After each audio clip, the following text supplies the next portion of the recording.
Hello learners, welcome to IS Marathon. Here I am back with a new lesson and this is आपका the polity वाला prelims के previous year question है 2021 के।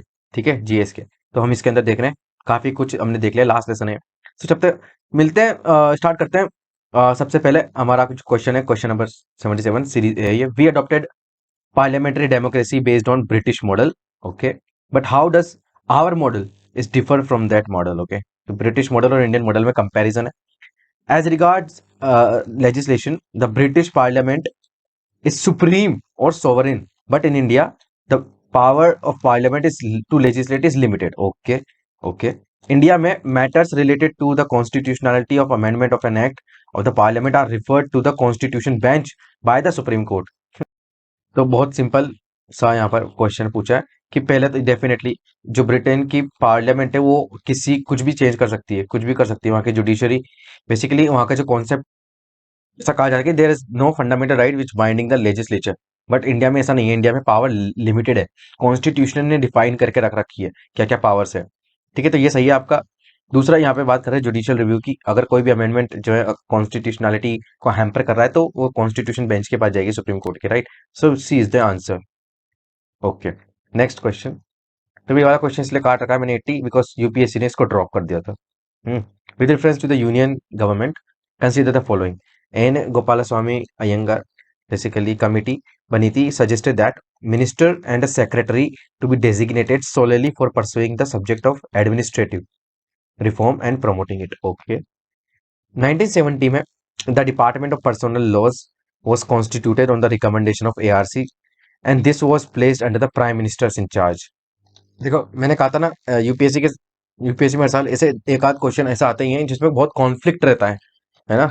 तो बहुत ज्यादा कॉन्फ्लिक्ट है इस वाले क्वेश्चन में भी। देखो फर्स्ट वाला तो रॉन्ग है, ठीक है, इसमें तो कोई शक नहीं है कि बेसिकली आप इसमें ये भी देख सकते हो, अगर आपको पता नहीं है, सोलेली for the pursuing subject of, right. So this is, ऐसा तो कोई हो नहीं सकता ना कि कोई एडमिनिस्ट्रेटिव रिफॉर्म कर रहे हैं या कोई मिनिस्टर या सेक्रेटरी के बेसिस पे को डेजिग्नेट कर रहे हैं तो वो किसी एक पर्पस के लिए हो, नहीं ना। तो इस उस बेसिस पे पहला गलत हो जाता है आपका। लेकिन सेकंड वाला जो है ना, ये अगर आप इसका आंसर देखोगे बेसिकली 1966 में इसको कैबिनेट सेक्रेटरिएट के अंदर रखा था डिपार्टमेंट को। बाद में 1985 में इसको प्राइम मिनिस्टर्स के अंडर रख दिया था। लेकिन फिर भी यूपीएससी ने आंसर इसका दे रखा है बी, राइट। तो इस तरह के क्वेश्चन आते हैं, तो वो आप देख लेना और रिसर्च कर लेना उस पर। Right to privacy is protected under which of the article, simple सा आर्टिकल 21। ठीक है, ये वाला क्वेश्चन ड्रॉप कर ही दिया था 80।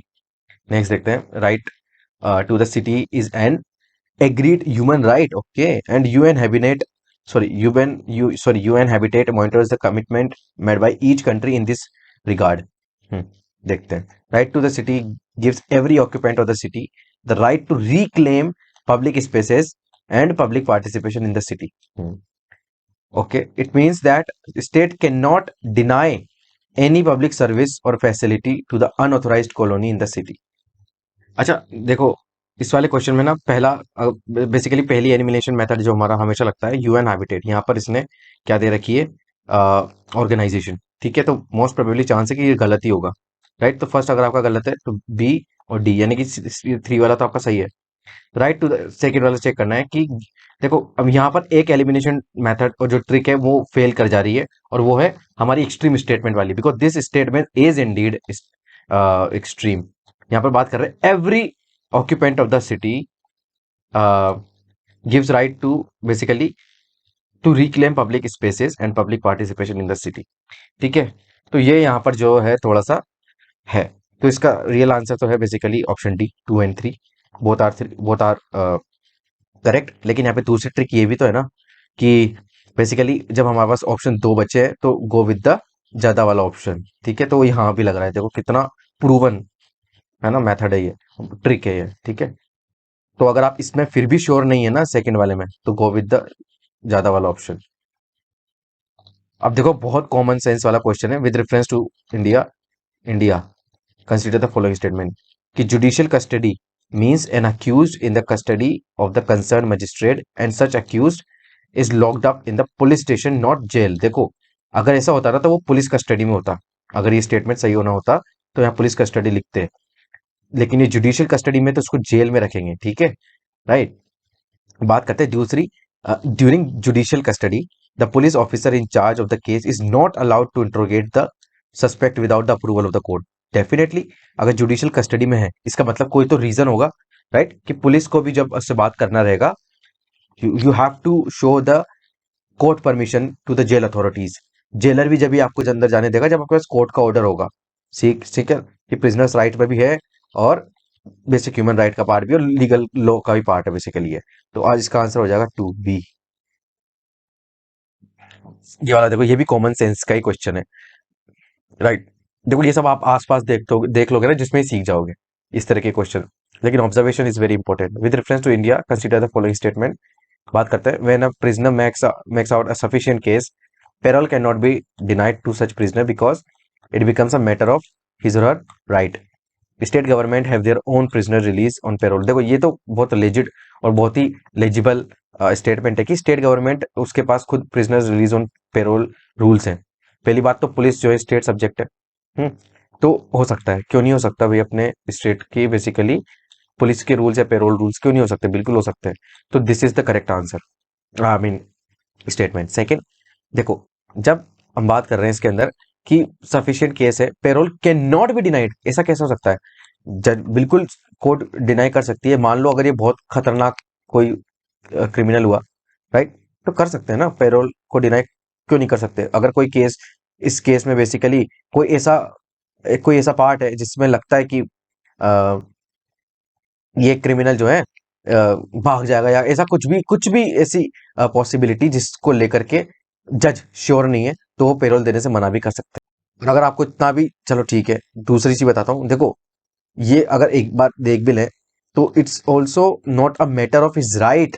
उसके राइट थोड़ी है, ये तो रूल्स की बात आ गई, है ना, कि ऐसा हो सकता है कि नहीं हो सकता। उसके उसके राइट्स ऐसा कुछ नहीं है ना, कि fundamental right not legal right, कुछ भी नहीं है ऐसा। ठीक है, तो टाडा लग रहा हो किसी पे, पीओसी कुछ भी लग रहा हो, मर्डर करें मल्टीपल, ऐसा थोड़ी ना कि उसको छोड़ देंगे, ऐसा नहीं होता। Because it is a conditional thing, payroll is India, in India is a conditional thing. Behaviour देखा जाता है आपके, किस तरीके से आपके बिहेवियर्स हैं, है ना, ये सब चीजें देखते हैं। साइकोलॉजिकल स्टेट कैसी है आपकी, मेंटल स्टेट कैसी है, तब पेरोल मिलती है, ऐसे नहीं मिलती, कैन बी डिनाइड, है ना। या तो फिर हर कोई अप्लाई करेगा तो उसको सबको पेरोल देंगे क्या? ऐसा थोड़ी। देखते हैं next.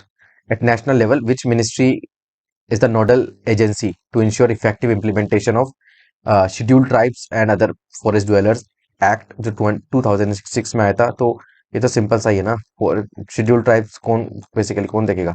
Ministry of tribal affairs, simple. तो in this type of question मैं आपको बोलता हूँ, in this type of question over thinking lead to paralysis. Over thinking do not do, बिल्कुल इसमें बचो आप ओवर थिंकिंग से।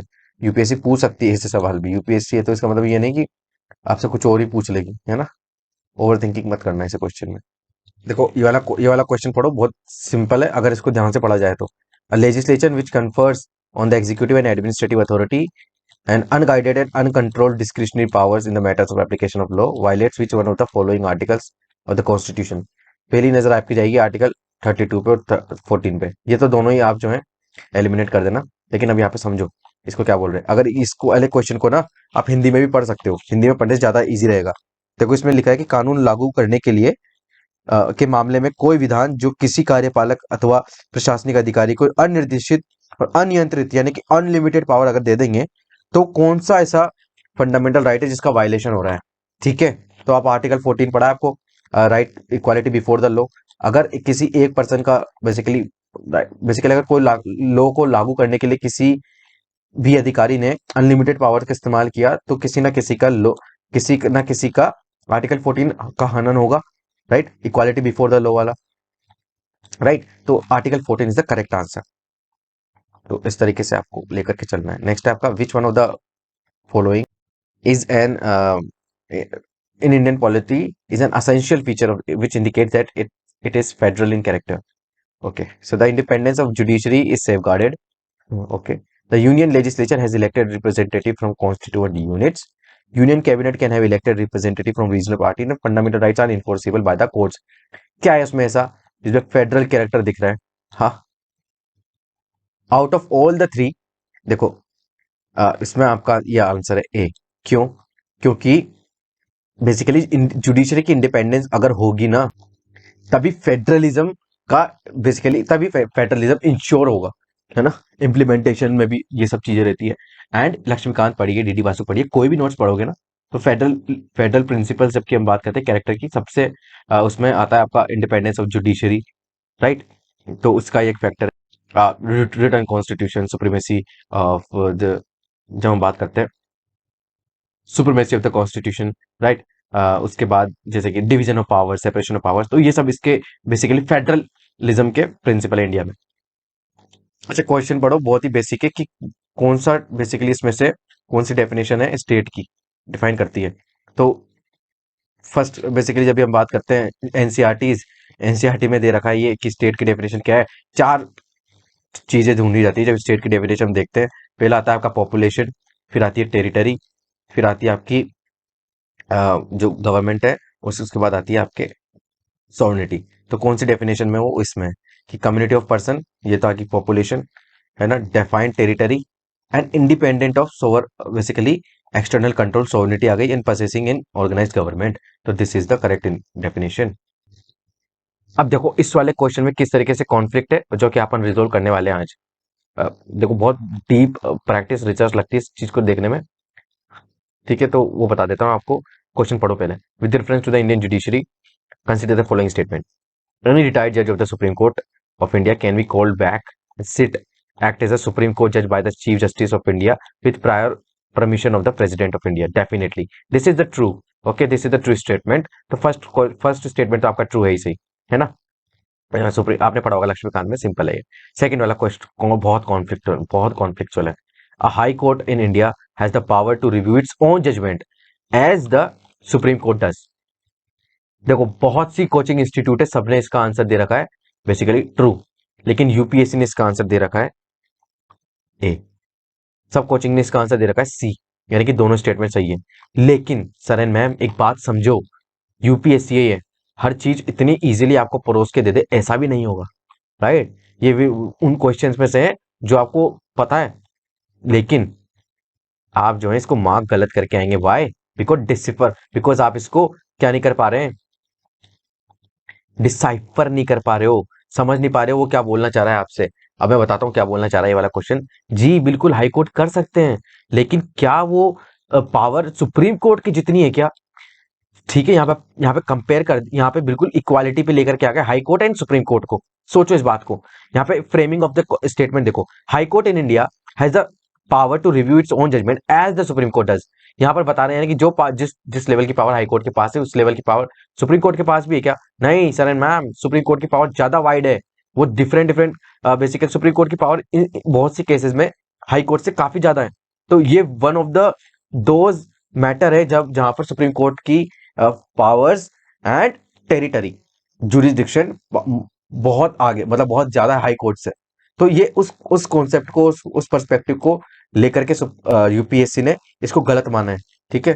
तो इस तरीके से सोचो, हालांकि बहुत लोगों का इस चीज को लेकर के ही गलत होगा, definitely I am sure of it. अच्छा देखो ये वाला क्वेश्चन बहुत इजी है कि इसमें पूछा है कौन सा स्टेटमेंट सही है। There is only one citizenship and one domicile. Definitely India में एक ही तो सिटीजनशिप है ना, कोई स्टेट की थोड़ी ना, right. Second, a citizenship by birth only can become head of the state. देखो पहली बात तो एक्सट्रीम स्टेटमेंट है ओनली, है ना, ये ओनली ओनली वाले सब गलत होते हैं। दूसरा, नहीं नेचुरलाइजेशन, देखो राष्ट्रपति की जब हम एलिजिबिलिटी पढ़ते हैं, राष्ट्रपति very very important topic for the UPSC, तब उसमें अंदर पढ़ते होंगे सिटीजन ऑफ इंडिया होना जरूरी है। सिटीजन, उसमें ये थोड़ी ना कहा citizen by birth, no no no, उसमें कहा सिटीजन। तो बाय रजिस्ट्रेशन भी हो सकता है ना, तो यस नेचुरलाइज भी हो सकता है। तो लेकिन वो सिटीजन इंडिया का होना चाहिए उस टाइम पे जिस टाइम पे वो खड़ा है इलेक्शन के लिए, ठीक है। तो सेकंड वाला गलत, तो आपका वन एंड सी। अब देखते हैं, यस। तो अब foreigner once granted the citizenship can not be different, क्यों नहीं भाई, बल्कि जो सिटीजन इंडिया का है उसको भी निकाल सकते हैं कभी भी, ठीक है। यस, तो option A is the answer. Next बात करते हैं, which one of the following factor constitute the best safeguard to the liberty in a liberal democracy. इसको सॉल्व करने की कोशिश करो, यानी कि क्या है जो लिबर्टी को बचाती है लिबरल डेमोक्रेसी में। तब यहाँ पे वो ये नहीं पूछ रहा कि क्या लिबर्टी को बताती है, लेकिन यहाँ पर कॉन्सेप्ट दे रखा है लिबरल डेमोक्रेसी का, उसके अंदर कौन बताती है। तो लिबरल डेमोक्रेसी, मॉडर्न डेमोक्रेसी, ये सब आपको समझना है, ठीक है। तो कमिटेड जुडिशरी बिल्कुल नहीं, absolutely wrong. Centralisation of power negative. Elected government से भी ज्यादा अगर आपको लगता है कोई चीज यहाँ पे लिबरल डेमोक्रेसी की बात कर रहे हैं, तो separation of power is the correct answer, ठीक है। तो ये उस टाइप के क्वेश्चन है जिसमें हम बात करते हैं ना फिलोसफी ऑफ द कॉन्स्टिट्यूशन, उस तरह की चीजें। और दूसरे पर्सपेक्टिव से देखोगे आप, तो सेपरेशन ऑफ पावर रहेगा तो जुडिशरी अपना काम कर पाएंगी, लेजिस्लेचर अपना, एग्जीक्यूटिव अपना, तो लिबर्टी तो वैसे ही अपने आप सेफगार्ड रहेगी ना। नेक्स्ट है आपका the under the constitution concentration of wealth violets, इसमें से क्या है, तो डीपीएसपी है आपका। डीपीएसपी पढ़ना, इसके अंदर मेंशन है बेसिकली कि कंसंट्रेशन ऑफ वेल्थ नहीं कर सकते, है ना, या फिर स्टेट को बेसिकली इस तरीके की अरेंजमेंट्स करे कि इस तरीके की चीज ना हो, इससे इनकम इनइक्वालिटी, इकोनॉमिक इनइक्वालिटी बढ़ती है, right. What is the position of the right of, basically right to property in India, है ना। तो मुझे ये बताने की जरूरत तो है नहीं है कि ये है लीगल राइट आपका आर्टिकल 300 ए में, है ना। तो मोरारजी देसाई के टाइम पे हुआ था ये, 44th अमेंडमेंट पे। इसको हटा करके फंडामेंटल राइट से किस पे डाल दिया, लीगल राइट्स कैटेगरी में। Simple. What was the exact constitutional status of India, जब हम बात करते हैं 26 जनवरी 1950, बहुत ही बेसिक है। एंड हम कह सकते हैं कि देखो, ध्यान से प्रियम्बल देखना, इसमें पता चल जाएगा। सेक्युलर हटा दो, सोशलिस्ट हटा दो, अब इन दोनों में से एक है, तो डेमोक्रेटिक रिपब्लिक नहीं था, सोवरेन डेमोक्रेटिक रिपब्लिक था, राइट। सिंपल है ये भी। नेक्स्ट है constitutional government means, constitutional government का मतलब क्या है, representative government of a nation with federal structure, okay. A government whose head enjoys nominal power, no, this is not correct. A government whose head enjoys real power, a government limited by the terms of the constitution, absolutely correct, right, D is the correct answer. देखो ये वाला question देखो, with reference to India the term Halbi, Ho and Kui refers to dance forms, musical प्रीस्ट्रिक। देखो मुझे पता है कि सब ट्राइब्स नहीं पता होगा आपके, लेकिन हो ट्राइब डेफिनेटली पता होगा आपको, है ना। हो ट्राइब इज वेरी पॉपुलर और बहुत सी चीजों में इसका हम देखते हैं जिक्र, न्यूज में भी देखते हैं, बुक्स में भी देखते हैं। हल्बी मान लीजिए नहीं सुना, कोई नहीं सुना, लेकिन हो तो सुना ही होगा आपने, अगर अच्छे से पढ़ाई करी ना तो सुना ही होगा, ठीक है। तो ये बेसिकली ट्राइबल लैंग्वेजेस में आ जाएगा आपका हो ट्राइब, है ना। तो ट्राइब से रिलेटेड क्या है आपका, यही है। अच्छा ये वाला देखो, इसमें हम क्या करते थे कि भारत रत्न जो है आ, और पद्मा अवार्ड्स, इसमें क्या सही है, Bharat Ratna and Padma awards are titles under article 18(1) of the Constitution of India. Padma Awards were instituted in 1954, suspended only once, ठीक है। And the number of Bharat Ratna restricted to the 5 in a particular year. अब देखो इसमें not correct पूछा है, घुमा दिया यहाँ पे, सब में करेक्ट है, यहाँ पे नॉट नॉट करेक्ट, गलत कौन कौन से चूज करो। सेकंड वाला ओनली है, एक्सट्रीम है ना, और ओनली वाला है, तो डेफिनेटली ये गलत ही होगा आपका, ठीक है। अगर 3 गलत है तो आपका फर्स्ट हटा दो, आई मीन सेकंड वाला गलत है ना, तो ये हटा दो, सी। नेक्स्ट बात करते हैं पद्मा, नो, अगर अगर आपको थोड़ा पता है ना, अंदाजा है इसका कि एक बार नहीं, एक से ज्यादा बार, है ना, तो ये तो उस लॉजिक से भी ये वाला आपका जो है आर्टिकल 18 में देखो, कॉन्स्टिट्यूशन असेंबली की अगर आपने डिबेट सुनी हो कहीं पे, या फिर कभी पढ़ा भी हो इसके बारे में, और चलो वो छोड़ो, हम बात करते हैं लक्ष्मीकांत, उसी के अंदर मेंशन है आर्टिकल 81 में, ये भी गलत है एक्चुअली। ये वाले टाइटल्स नहीं है जो कि कॉन्स्टिट्यूशन ऑफ इंडिया आर्टिकल 18 में छोड़े गए हैं, और दूसरे आर्टिकल्स हैं। तो भारत रत्न पद्म अवार्ड्स, ये बेसिकली ये प्रेसिडेंस वाला जो इनको ओहदा है, वारंट ऑफ प्रेसिडेंस, वो दिया गया है ना। तो वो चीज़ है ये, ना कि बेसिकली इस चीज़ को लेकर के। तो फर्स्ट एंड सेकंड आपका गलत है। Number of Bharat Ratna awards is restricted to maximum of 5 year. देखो यूपीएससी में एक और आपका एलिमिनेशन का बेसिकली देखी गई है काफी पैटर्न, कि जो फैक्चुअल फैक्ट होता है ना इस तरीके के नंबर्स में, वो मोस्टली और मैक्सिमम टाइम क्या रॉन्ग देती है ना। और आपने सुना भी हो कभी भारत रत्न एक साल में कितनी बार दिए जाते हैं, या फिर कितने लोगों को दिया गया इस साल, उससे भी आप अंदाजा लगा सकते हो, इसका आंसर डी है। देखो ये वाला स्टेट क्वेश्चन पढ़ो, 97, United Nation Capital Development Fund, okay, and Arbor Day Foundation have recently recognised Hyderabad as 2023 of the 2023 city of the world, okay. Hyderabad was selected for recognition for a year following its commitment to grow and maintain। देखो ये तो news में था काफी, तो most probable chance है पड़ा होगा हैदराबाद के बारे में, तो ऑप्शन 2 तो सही है। लेकिन फर्स्ट वाले ऑप्शन के बारे में आपको कुछ मालूम नहीं है, मान लो कुछ भी अंदाजा नहीं है, लेकिन हमने क्या बात करी थी, यस, ऑर्गेनाइजेशन, इंस्टीट्यूशन, अथॉरिटीज, ये सब जो रहती है वो रॉन्ग ही मिलता है यहाँ पे, तो रॉन्ग चांसेस है इसके रॉन्ग होने के। तो definitely statement 1 is wrong and statement 2 is correct, right? Consider the following statement in respect to the Lawrence World Sport Award, which was instituted in 2000. The American golfer Tiger Woods, very very popular, was first winner of this award. Okay, नहीं पता। The award was received mostly by the formula one players so far. Okay. Roger Federer received this award maximum number of times as compared to other।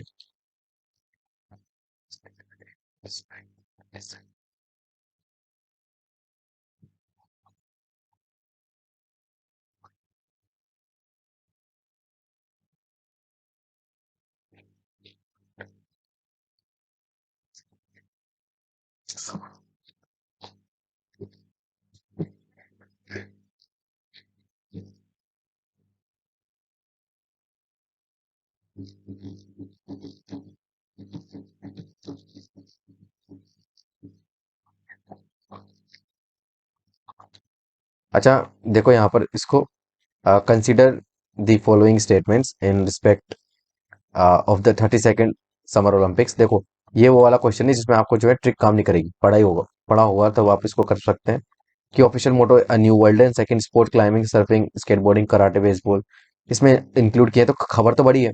हम्म इतने सारे नए sports लेकर के आए गए हैं, तो खबर तो बड़ी है ही ना इसमें। तो अब आपको इसके अंदर देखना है कि क्या आपका सही है क्या गलत है। वैसे तो इसका आंसर ऑप्शन बी है। ठीक है। तो ये जो एलिमिनेशन सब पे थोड़ी ना काम करेगी अब हर चीज ही, और ये तो फिर भी बहुत डायरेक्ट है, तो पढ़ा ही होना चाहिए। तो लास्ट क्वेश्चन देखते हैं। Consider the following statement in respect to ICC world test championship. ठीक है। The finalist were decided by number of matches they won. Okay. New Zealand was ranked ahead of England because it won more matches than England. देखो, यहाँ ये common sense वाला question है, और बहुत inter related भी है, दोनों बहुत रिलेटेड है। अगर पहला गलत होगा तो दूसरा भी, और पहला सही है तो दूसरा भी सही है। राइट। अब देखो कैसे। अब ये बात कर रहे हैं हम World test Championship, test match की बात कर रहे हैं, तो वहां पर ये डिसाइड नहीं करता कि नंबर ऑफ मैचेस आपने कितने जीते हैं। उसमें अलग अलग फैक्टर होते हैं। स्ट्राइक रेट कितनी है आपके, है ना, टाइम पीरियड कितना रहे मैच पे फील्ड में, वो सब चीजें इसमें मैटर ज्यादा करती है।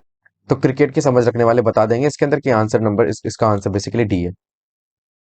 तो जिन क्वेश्चंस में ट्रिक्स लगती थी, एलिमिनेशन चीट कोड्स जितने भी हो सके, है ना, वो मैंने आपको यहाँ पे बता दिया। जिनमें नहीं लगती वो उतना तो नहीं लगती है।